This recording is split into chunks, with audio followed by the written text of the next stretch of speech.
Tesla prévoit une conduite totalement autonome sans supervision aux États-Unis l'année prochaine avec le Model 3 et le lancement réel d'un taxi robotique est prévu pour l'année prochaine.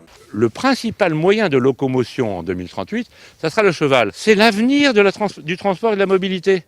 Vous trouverez dans mes écuries un cheval blanc. Son nom est le Magnifique. Il n'y a qu'à lui dire à l'oreille « Va, où je vais le Magnifique. Va, va, va ». Au final, nous aurons une flotte de plus de 100 millions de véhicules et ils seront tous autonomes. Ça, c'est la calèche, un nouveau moyen de locomotion aussi. Nouveau moyen de locomotion, plutôt que de vous dire à Renault, Peugeot, faites donc des voitures électriques, elle devrait au contraire faire de la reconversion industrielle, refaites des calèches, des diligences et des fiacres pour en avoir des milliers et des centaines de milliers en 2035. Et deviendront 10 fois plus sûrs que les voitures conduites par des humains, ce qui sauvera environ 1 million de vies par an dans le monde. Je pense que nous pourrons lancer quelques vaisseaux Starship vers Mars dans 2 ans, lors de la prochaine fenêtre de Mars dans environ 26 à 27 mois. Et si ceci fonctionne bien et ne crée pas de cratère, nous enverrons des humains 2 ans plus tard.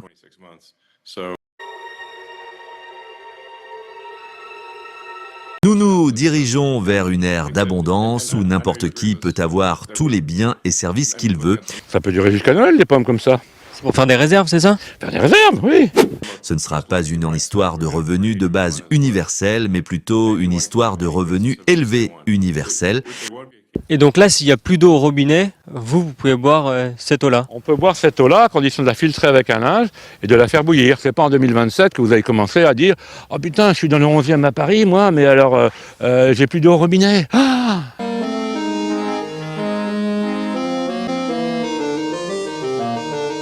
Que d'ici 2029 ou 2030, nous pourrions voir une IA aussi intelligente que l'ensemble des 8 milliards d'humains.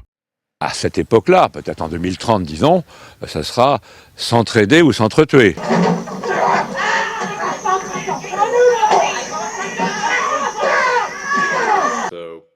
Je pense qu'elle sera capable de faire tout ce que n'importe quel homme peut faire au cours de l'année ou 2 à venir et probablement seulement 3 ans après pour égaler les capacités de tous les humains combinés. Ça, c'est la toilette sèche avec le bac de sueur, là, et puis avec la petite pelle, vous mettez de la sueur après avoir fait vos besoins. C'est ça. Alors, les toilettes sèches, évidemment, vous ne tirez pas la chasse d'eau, il n'y a pas de chasse d'eau. Je pense qu'en 2040, soit dans plus de 25 ans, il y aura au moins 10 milliards de robots humanoïdes et le prix sera assez bas, probablement 5 000 $ pour un robot qui peut faire n'importe quoi.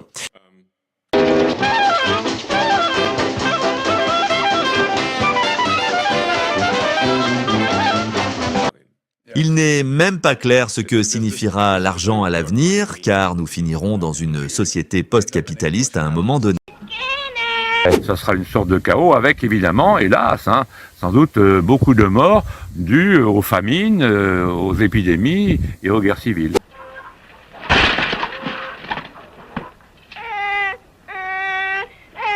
Lors d'une précédente conversation que nous avons eue, vous m'avez dit que nous avons 80% de chances que ça se passe bien avec l'IA et 10 à 20% que tout se dégrade.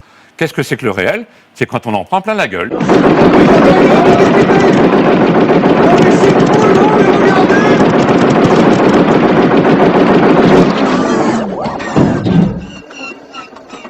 Oui, effectivement, c'est ce que j'ai dit, que ça peut mal tourner dans 10 à 20% des cas, mais au final, il y a plus de chances que tout aille bien à 80%, disons peut-être 90%.